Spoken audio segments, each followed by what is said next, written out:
Orang Aceh melihat hidup ini kecil setengah sayap nyamuk seperti hadis Nabi. Apa kata orang Aceh? Kalau aku mati, aku akan mati syahid. Kalau aku hidup, besok pagi aku minum kopi di Molabuh. Itu terjemahan bahasa Indonesianya. Tengku Umar, beliau meninggal sebagai seorang syahid. Saya ziarah ke makam beliau, masuk ke dalam hutan. Apa kata yang menjaga makam? Tengku Umar ini, Ustaz Somad, jangankan hidupnya, jenazahnya pun ditakuti Belanda. Sampai dicari mereka jenazahnya. 6 bulan orang menggalinya lagi, jenazahnya masih tetap utuh, tak dimakan cacing tanah. Begitu janji Allah. Itulah ayat yang dibaca qari kita tadi. Wala taqulu liman yuqtalu fi sabilillahi amwat. Jangan kau katakan mereka mati, bal ahya, mereka hidup. Sudah meninggal pun dia tak dimakan cacing tanah. Jangankan Tengku Umar, jangankan Panglima Polem, yang perempuan Malahayati, yang perempuan Cut Nyadin, takut Belanda, diasingkan. Karena kalau dia dibiarkan di sini, dia punya magnet, orang Aceh akan ikut berjuang sama dia. Diasingkan dia ke Sumedang. Perempuannya begitu luar biasa. Datang Jepang, Jepang tak masuk.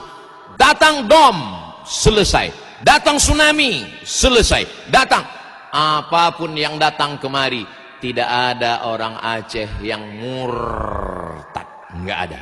Tidak ada orang Aceh yang menurut psikolog, kalau sudah kehilangan rumah, kehilangan ayah, kehilangan keluarga, itu untuk menyembuhkan healingnya, menyembuhkan psikologisnya, pikirannya.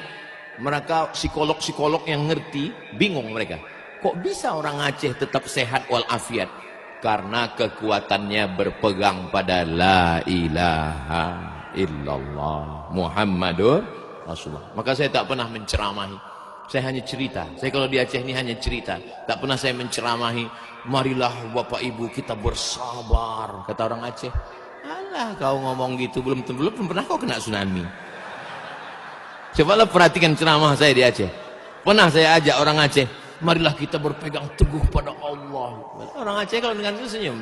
Alah kau dikejar Belanda. Ciri tahu ada. Kami Belanda, Jepang, daerah operasi militer, tsunami, datang lagi. Datang dari laut, 2 kilometer daratan. Habis, turun dia lagi. Akhirnya orang pindah ke gunung. Dari gunung pula datang. Bayangkan.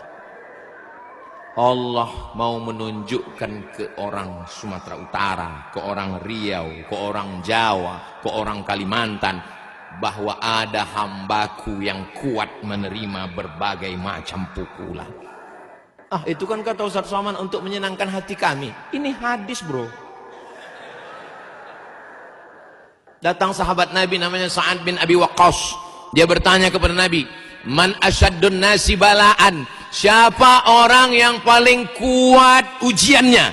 Ya Rasulullah, ya kasih tahu aku siapa orang yang paling kuat ujiannya. Al-anbiya, nabi-nabi.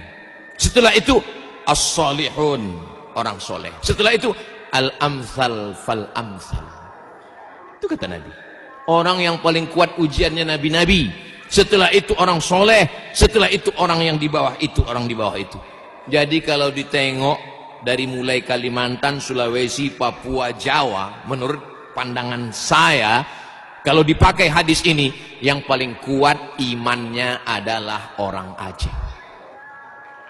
Setuju tak setuju?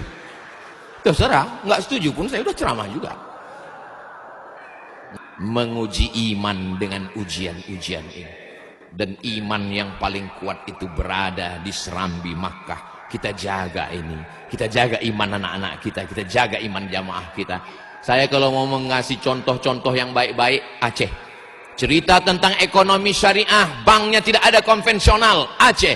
Cerita tentang penerapan syariat Islam, ada dinas syariat, Aceh. Cerita tentang pendidikan Islam, Dayah Abu Abi Tengku, ada Abi Zahrul, Dr. Zahrul dari Mudi Mesra hadir bersama kita, Aceh. Cerita tentang baca kitab, sampai hari ini orang Aceh masih baca kitab. Dari mulai Matan Takrib, Fathul Qarib, I'anatut Talibin, Kanzur Raghibin Mahalli, Qalyubi wa Umairah, Al-Majmu' Syarah Muhazzab. Sampai hari ini Dayak masih baca kitab kuning dari mulai matan Al-Ajurrumiyah, Al-Kawakibud Durriyah, Al-Imriti, Alfiyah Ibni Malik, sampai Syarah Ibni Aqil. Masih istiqamah mereka menghormati ulama. Maka kalau ada orang yang mengejek, dia belum kenal, kasih tahu dia, kasih kenal dia, ajak dia ngopi. Kau jangan ngejek, ayo kita ngopi, ajak dia ngopi ke tepi laut sana. Ustadz ngomong begitu itu kan mau menyenangkan hati orang Aceh aja. Islam pertama datang di Nusantara ini kemana? Aceh. Al-Quran pertama kali diterjemahkan ke dalam bahasa Melayu oleh siapa? Syekh Abdul Raub As-Singkili, orang Aceh, yang membawa tarekat Syattariyah langsung dari Imam Al-Qushashi, dari Syekh Ibrahim Al-Qurani, sampai datang orang dari Jawa Barat, Syekh Abdul Muhyi Pamijahan, mengambil tarekat Syattariyah kemari. Datang saudara kita dari Makassar, Syekh Yusuf Al-Makassari Tajul Khalwati, mengambil tarekat Syattariyah kemari. Datang saudara kita dari bumi Minangkabau, dia adalah Syekh Burhanuddin Ulakkan dari Pariaman, datang kemari mengambil tarekat Syattariyah. Siapa yang pertama kali menyusun sastra Melayu? Syekh Hamzah Fansuri. Berawal peradaban itu dari sini, menunjukkan bahwa dia kuat. Dipukul dengan angin puting beliung, anginnya kencang, lautnya dalam, karangnya tajam, puting beliung, tapi lulus. Dia akan melahirkan nahoda kapal yang luar biasa. Tapi kalau hanya sekedar ombak-ombak kecil, dia hanya akan melahirkan perahu bebek. Jadi kalau ada anak-anak sekarang, kenapa ujian ini begini berat Pak Ustadz? Kenapa begini? Ini namanya generasi strawberry. Generasi strawberry itu ditengok cantik, tapi kena panas sedikit layu, letoy, lemah, letih, lesu. Berarti kau tak layak jadi orang Aceh. Cepat kau ke laut.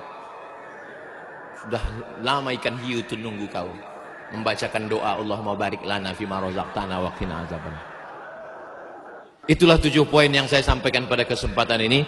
Mari kita jaga Aceh, mari kita jaga anak-anak kita, mari kita tegakkan amar ma'ruf nahi mungkar, mari kita bersama-sama membangun. Saya yakin dan percaya semua akan baik, semua akan bahagia, semua akan diberikan Allah kebaikan dunia dan akhirat.